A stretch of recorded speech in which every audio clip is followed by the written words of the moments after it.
Good morning student. देखिएगा 12th class RBSC के लिए जो आज का हमारा रिवीजन वीडियो है वो 3rd चैप्टर के बारे में है। तो आज का जो टॉपिक है उसके बारे में हम डिस्कस करते हैं, दैट इज परावैद्युत तथा ध्रुवण। ठीक है, परावैद्युत क्या होते हैं और ध्रुवण क्या होता है, इसके बारे में आज हम बात करेंगे। परावैद्युत वे पदार्थ होते हैं जो अपने में से विद्युत को प्रवाहित नहीं होने देते लेकिन विद्युत प्रभाव को दर्शाते हैं। यानी ये कुछ इस तरह के पदार्थ होते हैं कि ना तो ये चालक होते हैं और ना ही कुचालक होते हैं। यानी वे पदार्थ जिनके अंदर ना तो चालकों के गुण होते हैं और ना ही कुचालकों के गुण होते हैं, उनको हम क्या बोलते हैं? परावैद्युत। अब देखिएगा चालक के गुण क्यों नहीं है। आपको पता है चालक के अंदर से विद्युत धारा क्या होनी चाहिए? विद्युत धारा चालक में से प्रवाहित होनी चाहिए, लेकिन परावैद्युत में विद्युत धारा प्रवाहित नहीं होती, यानी ये चालक नहीं है। दूसरा, अगर हम बात करें कुचालक, कुचालक के अंदर से विद्युत प्रभाव दर्शाया नहीं जाता, लेकिन परावैद्युत से विद्युत प्रभाव भी क्या होता है? दर्शाया जाता है। यानी ये ना तो चालक होते हैं और ना ही क्या होते हैं? कुचालक होते हैं। ये अलग ही कैटेगरी होती है, ना ही अर्धचालक होते हैं। तो वो पदार्थ होते हैं जो अपने अंदर से विद्युत क्षेत्र को विद्युत को तो प्रवाहित नहीं होने देते, लेकिन विद्युत प्रभाव को दर्शाते हैं। ठीक है, अब देखिएगा अगर हम इनके उदाहरण की बात करें तो कौन कौन से हो गए? जैसे एबोनाइट हो गया। ठीक है, एबोनाइट एक पदार्थ होता है कांच के जैसा। कांच हो गया, मोम, कागज, तेल, अभ्रक, ये सारे किसके उदाहरण है? परावैद्युत पदार्थों के उदाहरण है। ठीक है, अब देखिए परावैद्युत दो प्रकार के होते हैं। पहला कौन सा? ध्रुवीय परावैद्युत। ध्रुवीय परावैद्युत यानी पोलर परावैद्युत क्या होते हैं? वे पदार्थ जिनके अणुओं के धनायनों का केंद्र तथा ऋणायनों का केंद्र संपाती नहीं होता है। संपाती का मीन्स वो एक ही बिंदु पर स्थित नहीं होता है, उनको हम क्या बोलते हैं? ध्रुवीय परावैद्युत कहते हैं। इसके उदाहरण है HCl और H2O।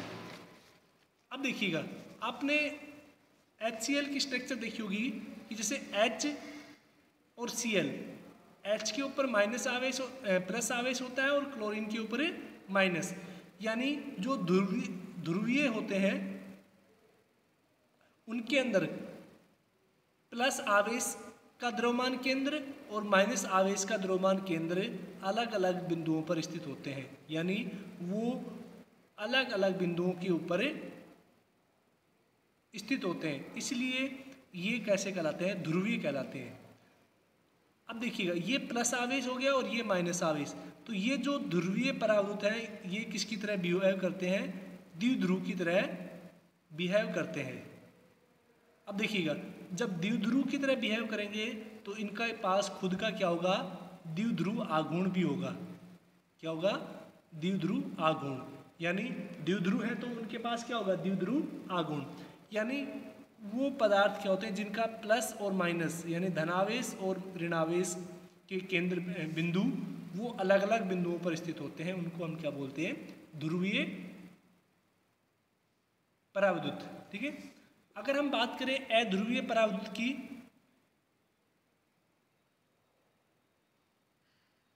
अध्रुवीय परावैद्युत क्या कहते हैं? Non polar. ठीक है ना, डाइलेक्ट्रिक।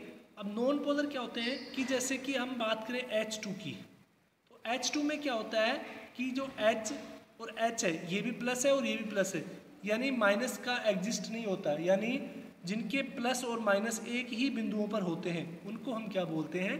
अध्रुवीय परावैद्युत। ठीक है, अब अध्रुवीय परावैद्युत के लिए बच्चों उनका खुद का द्विध्रुव क्या होता है? नहीं होता है। ठीक है, खुद का द्विध्रुव आघूर्ण भी नहीं होता है, लेकिन परावैद्युत में क्या होता है? द्विध्रुव आघूर्ण भी होता है। अब देखिए क्या होता है कि जैसे हम बाह्य विद्युत क्षेत्र में, यानी जैसे ही हम बाह्य विद्युत क्षेत्र में रखते हैं ध्रुवीय को और अध्रुवीय को, तो ये दोनों क्या होते हैं, खुद को विद्युत क्षेत्र की दिशा में संरेखित कर लेते हैं।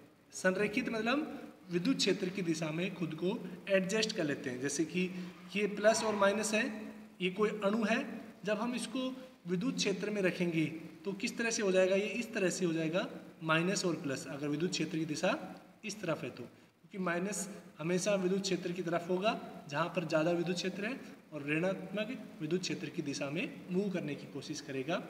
इस वजह से ये खुद को क्या कर लेते हैं, विद्युत क्षेत्र की दिशा में संरक्षित कर लेते हैं। ठीक है, तो ये समझ में आ गया कि ध्रुवीय और अध्रुवीय क्या होते हैं। ध्रुवीय का खुद का द्विध्रुव आघूर्ण होता है और अध्रुवीय का खुद का द्विध्रुव आघूर्ण नहीं होता।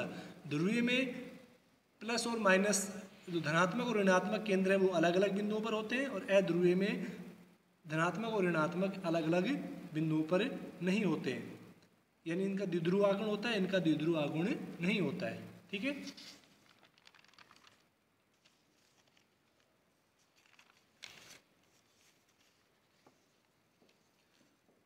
तो अध्रुवीय परावैद्युत होगी। इसकी उदाहरण हमने लिखा H2, ठीक है ना, O2 या CO2, यानी ये जो उदाहरण है ये किसके हैं, अध्रुवीय परावैद्युत के, ठीक है ना, नॉन पोलर डाइलेक्ट्रिक के लिए। ठीक है, और ये बाह्य विद्युत क्षेत्र की उपस्थिति में ये भी क्या हो जाते हैं, संरक्षित हो जाते हैं। अब देखिए परावैद्युत भंजन, उच्च विद्युत क्षेत्र की उपस्थिति में परावैद्युत पदार्थ चालक की तरह व्यवहार करने लग जाते हैं, उसे क्या कहते हैं, परावैद्युत भंजन। जैसे कि ये कोई परावैद्युत है, आपको पता है कि परावैद्युत है वो क्या होता है, कुचालक होता है।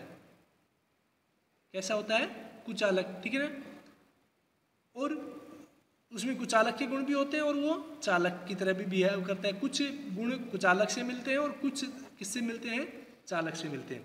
लेकिन अब देखिएगा, अगर ये कोई परावैद्युत पदार्थ है आपके पास, इसके अंदर से विद्युत क्षेत्र प्रवाहित, विद्युत धारा प्रवाहित नहीं होती है, यानी ये चालक की तरह बिहेव नहीं करता है, लेकिन विद्युत प्रभाव दर्शाता है, इसलिए कुछ गुण चालक के मिलते हैं और कुछ गुण कुचालक के मिलते हैं।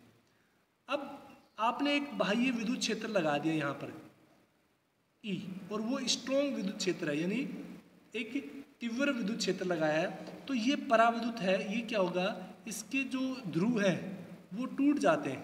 क्या होते हैं, टूट जाने से क्या होता है कि यह चालक की तरह बिहेव करने लग जाता है। किसकी तरह, चालक की तरह व्यवहार करता है। इसको हम क्या बोलते हैं, परावैद्युत भंजन, यानी वो ब्रेक हो गया, डाई इलेक्ट्रिक ब्रेक डाउन। ठीक है, डाई इलेक्ट्रिक ब्रेक डाउन का मीन्स कि किसी भी परावैद्युत को अगर आप उच्च विद्युत क्षेत्र में रखते हैं तो वो चालक की तरह बिहेव करने लग जाता है, उसको हम क्या बोलते हैं, परावैद्युत भंजन। ठीक है, अब देखिएगा नेक्स्ट, अगर हम टॉपिक की बात करें, परावैद्युत सामर्थ्य, ये भंजन के जैसा ही है। परावैद्युत सामर्थ्य क्या है कि जैसे ये कोई भी आप डाइलेक्ट्रिक है यानी परावैद्युत है, मान लेते हैं कि इसकी क्षमता है वो 120 न्यूटन पर कूलाम, इतना विद्युत क्षेत्र क्या कर सकता है, ये सहन कर सकता है। कितना हो गया, 120।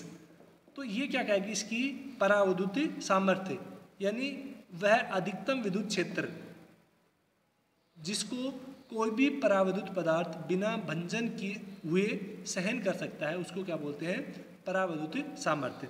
अगर आपने 120 से ज़्यादा विद्युत क्षेत्र इसको दे दिया, 120 से ज़्यादा विद्युत क्षेत्र आपने इसको प्रोवाइड करा दिया, तो क्या होगा कि ये ब्रेक हो जाएगा, यानी ये चालक की तरह बिहेव करने लग जाता है, यानी इसका क्या हो गया, भंजन हो गया। उस कंडीशन को हम क्या बोलते हैं, परावैद्युत भंजन। ठीक है, तो समझ में आया परावैद्युत सामर्थ्य, तो कि वह अधिकतम विद्युत क्षेत्र जिसको कोई चालक सहन कर सकता है, ठीक है, वो तो परावैद्युत सामर्थ्य कहलाती है। और परावैद्युत भंजन क्या होता है कि अगर कोई भी चालक जिसको अगर उसकी सहन क्षमता से ज़्यादा विद्युत क्षेत्र दे दिया जाता है तो वो क्या होता है, चालक की तरह बिहेव करने लग जाता है, वो कहलाता है परावैद्युत भंजन कहलाता है। ठीक है, वायु के लिए पराविद्युत सामर्थ्य है वो कितनी होती है, 3 × 10⁶ वोल्ट पर मीटर होती है, ठीक है ना। यानी 3 × 10⁶ वोल्ट पर मीटर किसकी होती है, वायु की होती है। नेक्स्ट हम बात करते हैं चालक की धारिता, कैपेसिटी ऑफ ए कंडक्टर। चालक की धारिता का मीन्स क्या है कि किसी भी चालक द्वारा आवेश ग्रहण करने की क्षमता क्या कहलाती है, उसकी धारिता कहलाती है। यानी किसी भी चालक को आपने आवेश दिया, जितने वो आवेश अपने अंदर इकट्ठे कर लेगा वो क्या कहलाती है, उसकी क्षमता कहलाती है, धारिता कहलाती है। चूंकि किसी चालक को आवेश देने पर उसका विभव समानुपाती रूप से बढ़ता है। यानी आप किसी चालक को जैसे जैसे आवेश देंगे तो उसका विभव भी क्या होता है, बढ़ जाता है, ठीक है। क्योंकि हमने विभव का फॉर्मूला पढ़ा था, विभव क्या होता है किसी भी चालक का विभव के लिए KQ/R। अब आपको पता है कि विभव R और K को अगर हम कांस्टेंट रखते हैं तो अगर V है वो किसके प्रोपोर्शनल होता है, Q के। मतलब जैसे जैसे Q को बढ़ाएंगे आप V क्या हो जाएगा, अपने आप बढ़ने लग जाता है, ठीक है। यानी V और Q क्या होते हैं, समानुपाती होते हैं। तो यहाँ से देखिएगा तो V है वो किसके समानुपाती, Q है वो किसके समानुपाती होता है, V के समानुपाती होता है। तो यहाँ से क्या कर सकते हैं, जब ये समानुपाती चिन्ह हटेगा तो यहाँ से आ जाएगा एक कांस्टेंट CV। कौन सा कांस्टेंट आ गया, C। तो V तो है ही, तो C क्या है, यहाँ पर एक नियतांक है, ठीक है। C क्या है, नियतांक है, जिसे हम क्या कहते हैं, चालक की धारिता कहते हैं, कैपेसिटी ऑफ ए कंडक्टर। समझ गए। अब देखिएगा धारिता का मान चालक के आकार पर और आकृति पर निर्भर करता है। ये ध्यान रखना कि आप कहीं सोचें कि सर चार्ज को बढ़ा देंगे तो धारिता बढ़ जाएगी, ऐसा नहीं है। क्योंकि चार्ज को बढ़ाएंगे, देखो यहाँ से C का फॉर्मूला क्या निकलता है, C = Q/V। तो जैसे जैसे आप Q को बढ़ाएंगे, चालक के अंदर आवेश को बढ़ाएंगे, तो आप देखेंगे कि V का मान भी क्या होता है, अपने आप बढ़ जाता है। जिसलिए उसकी धारिता क्या होती है, नियत रह जाती है। इसलिए केवल और केवल किसी चालक की धारिता आप उसके आकार या उसकी आकृति को चेंज करके बढ़ा सकते हैं, और धारिता हमेशा धनात्मक होती है, ये ध्यान रखना है आपको। अब देखिएगा अगर हम धारिता का मात्रक की बात करें, आपको पता है कि C बराबर क्या होता है, Q/V, ठीक है। यानी C के लिए अगर हम मात्रक की बात करें तो Q/V, Q क्या होता है, वोल्ट यानी विभव, और V क्या होता है, आवेश। यानी C बराबर क्या होता है, Q/V। आपको पता है कि इसका मात्रक क्या होता है, कूलाम होता है। आवेश का मात्रक कूलाम होता है और विभव का मात्रक क्या होता है, वोल्ट होता है, ठीक है। तो धारिता का मात्रक क्या होता है, कूलाम/वोल्ट, और इसी को बच्चों हम फैरेड बोलते हैं। क्या नाम है इसका, फैरेड। अब देखिए कई बार एग्जाम में क्वेश्चन पूछा जाता है कि 1 फैरेड को परिभाषित कीजिए। तो 1 फैरेड कब होगा, अगर किसी भी चालक को अगर आपने 1 कूलाम आवेश दिया, तो अगर उसका विभव 1 वोल्ट बढ़ गया तो उसकी धारिता का मान कितना हो जाएगा, 1 फैरेड हो जाएगा। यानी 1 कूलाम आवेश से देने से अगर उसका विभव 1 वोल्ट बढ़ता है तो हम क्या बोलेंगे कि उसकी धारिता कितनी होगी, 1 फैरेड होगी, ठीक है। तो ये 1 फैरेड का डेफिनेशन होगी कि यदि किसी चालक को 1 कूलाम आवेश देने पर उसकी विभव 1 वोल्ट बढ़ जाता है तो उसकी चालक की धारिता कितनी होगी, 1 फैरेड होगी। अन्य मात्रक होते हैं कि 1 माइक्रो फैरेड, ये तो आपको पता है कितना होता है, 10⁻⁻⁶। 1 नैनो फैरेड 10⁻⁹। 1 पीको फैरेड भी होता है, ठीक है, 10⁻12 फैरेड, ठीक है। ये हो गया। अगर हम वीमा की बात करें तो धारिता की वीमा होती है M1 L-2 T4 और A2, ठीक है ना, पॉजिटिव की होती है लास्ट के 2। ये कैसे आती है, देखिएगा मैंने सिखा रखा है आपको धारिता के लिए किसी भी राशि का अगर आपको वीमा निकालना है तो देखिएगा आपको पता है C बराबर क्या होता है, Q/V। अब Q की मात्रा क्या होता है, कूलाम होता है, और V का क्या होता है, वोल्ट। अब वोल्ट को हम क्या लिख सकते हैं, V बराबर होता है बच्चों W/Q। तो इसको हम क्या लिख सकते हैं W अपॉन Q। अभी हम इसी को भी Q रख देते हैं। तो ये देखिए कितना हो गया, अगर हम इसको रखेंगे तो ऊपर कितना चला गया Q square upon W। Q क्या होता है आवेश, आवेश की विमा आपको पता है। अब W क्या होता है वर्क, वर्क किसके बराबर हो जाएगा Q स्क्वायर। W होता है बल इंटू विस्थापन, यानी बल का मात्रा न्यूटन और विस्थापन का मीटर, ठीक है ना। W बराबर क्या होता है बल इंटू विस्थापन, और Q स्क्वायर अगर बल को भी आप लिखना चाहते हैं तो किसके बराबर होता है मास इंटू त्वरण, यानी मीटर पर सेकंड स्क्वायर इंटू मीटर। ये किसका मात्रक की फॉर्मूला। अब देखो Q स्क्वायर यानी 80 का स्क्वायर, ठीक है ना। चार्ज यूनिट क्या होती है Q अपॉन किलोग्राम का कितना होता है M, इसका मीटर L1 T-2, ठीक है ये हो गया।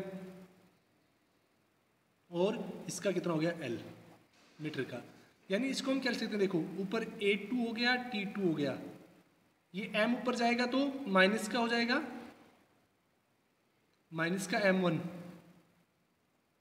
ऊपर L जाएगा तो L माइनस का, देखो L यहाँ पर है माइनस के 2 हो गए दोनों, और T माइनस का जाएगा तो ऊपर किसका हो जाएगा प्लस का, यानी हम क्या लिख सकते हैं M -1 L -2 T कितना हो गया देखो 2 और 2 4 प्लस का 4 और A कितना हो गया 2। तो ये किसकी विमा होती है धारिता की विमा, ठीक है। तो आज के लिए इतना ही, साथ साथ नोट करते रहना और इसको साथ पढ़ते रहना। अगर किसी को प्रॉब्लम है तो आप कमेंट करना ग्रुप के अंदर। आज के लिए इतना ही, थैंक यू।